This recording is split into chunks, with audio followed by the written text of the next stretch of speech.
వీతరాగ భయక్రోధ మన్మయ మాముపాశ్రిత బహవో జ్ఞాన తపసాపూత మద్భావమాగత.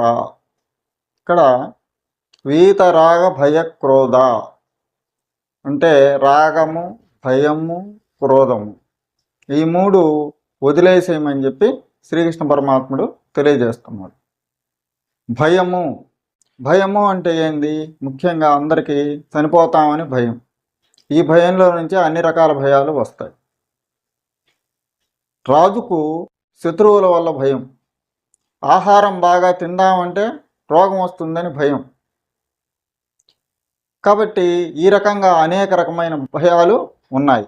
ధనం, బంగారం సంపాదించుకొని పెట్టుకొని ఉంటే దొంగలు తీసుకుపోతారని భయం. ఈ రకరకాల భయాలు ఉన్నాయన్నమాట.